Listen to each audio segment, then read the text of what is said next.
ஆன்மீகங்கள் நேயர்கள் அனைவருக்கும் வணக்கம். இன்னைக்கு நம்ம கூட வாழ்க நலமுடன் ஜோதிடர் டி.ஜே. சுந்தரபாண்டியன் சார் இணைந்திருக்காங்க. அவங்க கிட்ட குரு பெயர்ச்சி அப்பத்துல 12 ராசிக்காரர்களுக்கும் எப்படி இருக்கு அப்படிங்கிறத பத்தி கேட்டு தெரிஞ்சுக்கலாம் வாங்க. வணக்கம் சார். வணக்கம். சார் குரு பெயர்ச்சி ஜூன் மாதத்துல வருது இல்லையா? ஸோ இந்த குரு பெயர்ச்சி ஒரு விசேஷமான இருக்கும் அப்படிங்கிறது நெறைய சொல்லியிருக்கிறாங்க. நீங்க சொல்லுங்க குரு பெயர்ச்சி என்ன மாதிரியான விசேஷங்கள் 12 ராசிக்காரர்களுக்கும் குடுக்க போகுது அப்படின்னு. அதாவது நீங்க சொன்ன மாரி, ஒவ்வொரு வருடமும் குரு பகவான் ஒரு ராசியை விட்டு இன்னொரு ராசியை கடப்பார் அப்படிங்கிறது உண்மை. ஸோ அப்படி பார்க்கும்போது இந்த வருடம் ஏன் ரொம்ப விசேஷமா இருக்கும்? குரு பயிற்சினாலே விசேஷம். இதுல இந்த வருடம் ஏன் ரொம்ப குரு பகவான் வரும்போது எல்லாமே வெல்கம் பண்ண வேண்டிய சூழ்நிலை.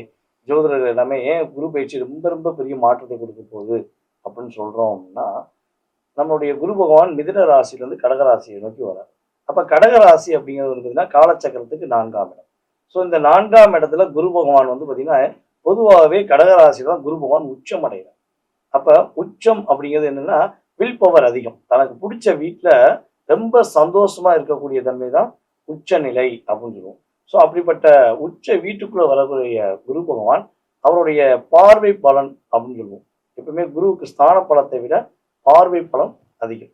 அவர் பார்க்கிற இடம் எல்லாம் மிக சிறப்பா இருக்கும் அப்படின்னு சொல்லுவோம். ஸோ அப்படிப்பட்ட நிலையில குரு பகவான் பாத்தீங்கன்னா அவர் 5ஆம் பார்வை மூலமாக விருச்சக ராசியை பார்க்க, அதே போல 7ஆம் பார்வை மூலமாக மகர ராசியை பார்க்க, 9ஆம் பார்வை மூலமாக நம்முடைய மீன ராசியை பார்க்க.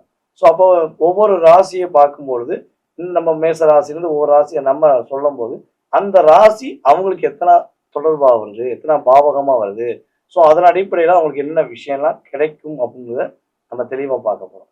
ஸோ பொதுவாகவே இந்த குரு பகவான் கொஞ்சம் வில் பவரா பார்க்கும்போது கிடைக்கும் அப்படிங்கிறது நம்ம 20% சொல்லுவோம்னா இந்த வட்டம் 40% கொடுப்பாரு.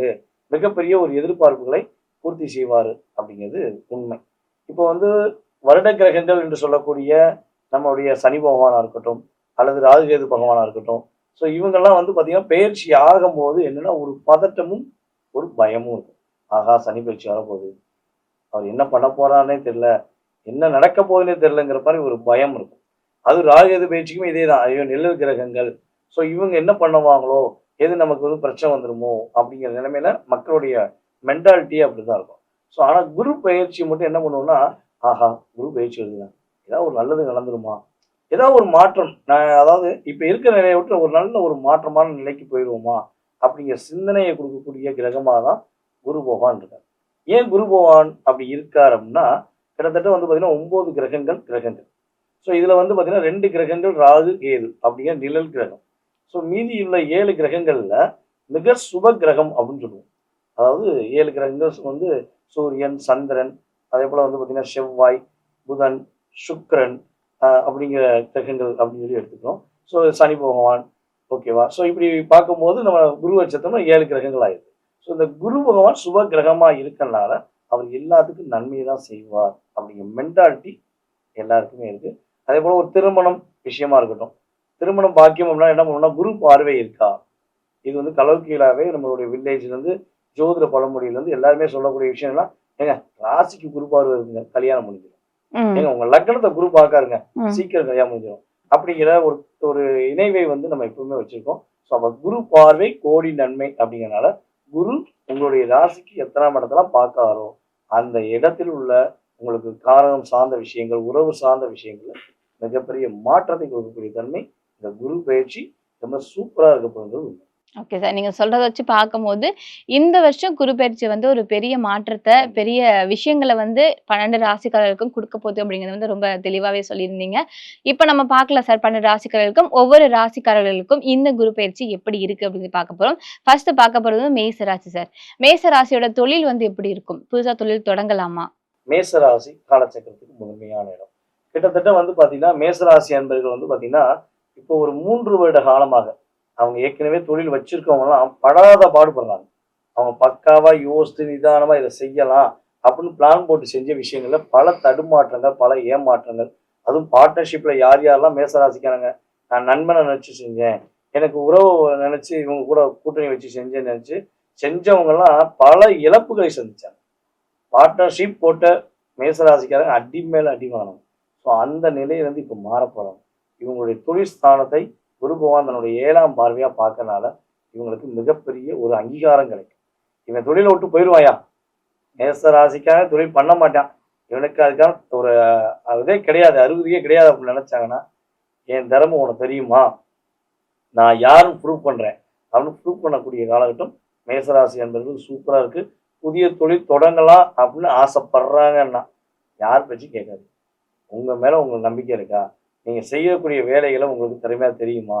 யாரையும் நம்பாம அந்த தொழில் சார்ந்த விஷயங்கள் தெரியும்னா, தைரியமா அந்த குரு பயிற்சிக்கு அப்புறம் ஜூன் மாசத்துலருந்து ஜூலை மாசத்துக்கு பிறகு கட்டாயமாக மேசராசிக்காரங்க சொந்த தொழில் தொடங்குனாங்கன்னா, வெற்றி மேல வெற்றி தான் உறுதியாகும்.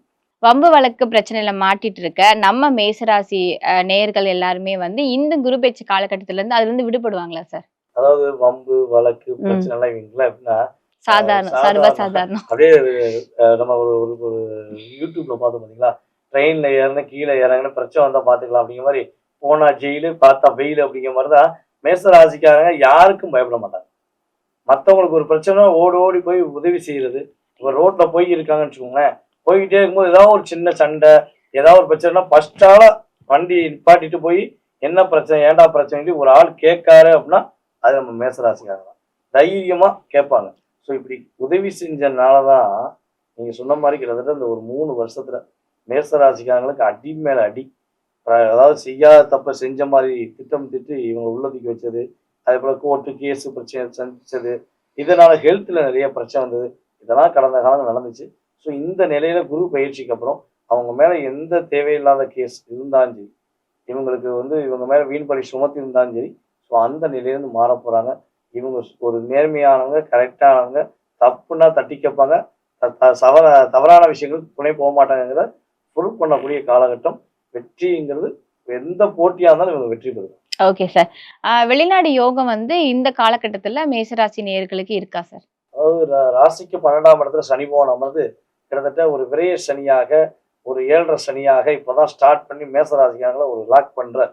ஸோ இப்படிப்பட்ட நிலையில 12ஆம் இடம் தான் வந்து பார்த்தீங்கன்னா, வெளிநாடு பயணங்கள், வெளி மாநில பயணங்கள், இடம் விட்டு இடம் மாறுதல் அப்படின்னு சொல்லுவோம். ஸோ இந்த காலகட்டம் அவங்க வெளிநாடு பயணம் போவதற்கான அற்புதமான காலகட்டம். முயற்சி எடுத்தாங்கன்னா கட்டாயமா சுய ஜாதகத்திலும் தசாபுத்தி நன்றாக இருந்தா வெளிநாட்டில் போய் இவங்க போய் வேலை பார்க்கலாம், வெளிநாடு சுற்றுலா போயிட்டு வரலாம், ஆன்மீக சுற்றுலா போயிட்டு வரலாம். ஸோ இதுக்கெல்லாம் அவங்களுக்கு அதிகமான வாய்ப்புகள் இருக்கு. அதே போல வந்து பார்த்தீங்கன்னா, இல்லைங்க சார், எனக்கு இருக்கிற இடத்துல வேலையில் நிறைய பிரச்சனை இருக்கு. எனக்கு ஒரு ப்ரொமோஷனோட நான் வந்து வெளியூர் போக நினைக்கேன், வெளிநாடு போக நினைக்கேன் அப்படின்னு நினைச்சாங்கன்னா, இப்போ அவங்க இந்த ஜூன் மாசத்துக்கு மேல அவங்களுடைய மேலதிகாரிகள் இவங்க பேச்சை கேட்பாங்க. பொறுமையா நிதானமா கவனிப்பாங்க. ஸோ அப்படிப்பட்ட சூழ்நிலையில இவங்க கரெக்டா பயன்படுத்திக்கிட்டாங்கன்னா, இவங்களுக்கு ஏன்னா 10ஆம் இடத்த குரு பார்க்கறனால பதவி உயர்வோடு இடமாற்றம். இடமாற்றங்கிறது 12ஆம் இடம். 10ஆம் இடத்த ஆல்ரெடி பார்க்காரு. ஸோ ஆட்டோமேட்டிக்கா இவங்களுக்கு என்ன ஆகும்? பதவி உயர்வு என்பது கிடைக்கும். அதன் மூலமாக இவங்க வந்து வெளிநாடு பயணங்கள் போவதற்கான வாய்ப்புலாம் அற்புதமா இருக்கு. இதுவரைக்கும் வந்து மேசராசி வந்து நெறைய ஏமாற்றங்கள வந்து சந்திச்சிருக்காங்க அப்படின்னு சொல்லியிருந்தீங்க. ஸோ இந்த காலகட்டத்துல அவங்க ஏமாற்றங்கள வந்து சந்திப்பாங்களா? இல்ல ஏமாற்றத்துலருந்து வெளில வருவாங்களா? ஏமாற்றம் இல்லாத வாழ்க்கை தான் இந்த வட்டம் மேச ராசிக்கு. ம். ஏன்னா வந்து பார்த்தீங்கன்னா, அதுவும் இந்த பரணி நட்சத்திரக்காரங்கலாம் நம்ம ஏற்கனவே போன வீடியோ சொன்ன மாரி தான். ஒரு 7 மாத காலமாக மன அழுத்தம், மன அழுத்தம், மிகப்பெரிய மன அழுத்தம். ஏன் வாழ்றோம்ங்கிற தெரியாத அளவுக்கு அவங்களுக்குள்ளேயே ஒரு டிப்ரஷன் இருந்துச்சு. ஸோ அந்த டிப்ரஷன், போராட்டம், இவங்கள டாமினேட் பண்ணிக்கிட்டே இருக்குது, இவங்கள உசுப்பேத்தி கொடுத்து அவங்க குளிர்காயிறது, இதெல்லாம் ஸ்டாப் பண்ணிட்டு நம்ம மேசராசிக்காரங்க ஒரு மன நிறைவோடு, மனசு என்ன நினைக்கும் அதை அப்படியே செஞ்சு, ஒரு மனசார சந்தோஷமா, மேக்சிமம் பொருளாதாரம் சார்ந்த விஷயங்கள மேசராசிக்கு இந்த வட்டம் உறுதியா அற்புதமா இருக்க போது. சொந்த வீடு கட்டணும்னு ஆசைப்படுற நம்முடைய மேசராசிக்காரங்க உறுதியா சொந்த வீடு கட்டுவாங்கங்கிறது நிதர்சனமான உண்மை. ஒரே ஒரு விஷயம்தான், மேசராசிக்காரங்களை கூட்டு வச்சு நீங்க கேட்டீங்கன்னா, அவங்க அம்மா கொடுத்த வீடு இருக்கலாம், அவங்க அப்பா உழைச்சு வாங்கின வீடு இருக்கலாம், ஆனா அதெல்லாம் அவங்க சொந்த வீடுன்னு சொல்ல மாட்டாங்க. தன்னுடைய உழைப்பினால, தன்னுடைய கஷ்டப்பட்ட உழைப்பினால இஷ்டப்பட்டு வாங்குற வீடை மட்டும் தான் தான் சொந்த வீடு. இல்லாட்டி என்னுடைய அப்பா வீடு, எங்க அம்மா வீடுன்னு தான் சொல்லுவாங்க போல, தான் வீடுன்னு சொல்ல மாட்டாங்க. அப்படிப்பட்ட நிலையில ஒரு லட்சியத்தோடு இருக்கக்கூடிய நம்மளுடைய மேசராசி என்பவர்களுக்கு உறுதியாக அவங்க லட்சியம் நிறைவேறக்கூடிய, சொந்த வீடு கட்டக்கூடிய, சொந்த வீடு வாங்கக்கூடிய யோகம்லாம் இந்த வட்டம் சூப்பரா இருக்கு. Okay sir. இந்த காலகட்டத்துல கவனமா இருக்க வேண்டிய விஷயங்கள்னா, மேசராசிக்கு என்ன சொல்லுவீங்க? மேசராசிக்காரங்க தன்னுடைய சிந்தனைகள்ல கொஞ்சம் நிதானம் தேவை. அடுத்தவங்க விஷயத்த தலையிடுறதுல மேக்சிமம் அவாய்ட் பண்றது ரொம்ப ரொம்ப நல்லா இருக்கும். ஸோ இவங்க ரத்தத்திலேயே ஊர்னது, அடுத்தவங்களுக்கு பிரச்சனை ஓடி போகுது. அதனால தான் நிறைய வம்பு வழக்கு பிரச்சனை சந்திக்காங்க. ஸோ இந்த காலகட்டமாவது கொஞ்சம் யோசித்து, யார் நல்லவன், யார் கெட்டவன், யாருக்கு நம்ம உதவி செய்கிறோம், ஸோ அதனால நமக்கு என்ன பிரச்சனை வருதுங்கிறத கொஞ்சம் முன்னெச்சரிக்கையாக யோசித்து செஞ்சாங்கன்னா இவங்களுடைய உழைப்பு இவங்க வீட்டுக்கு வரும்.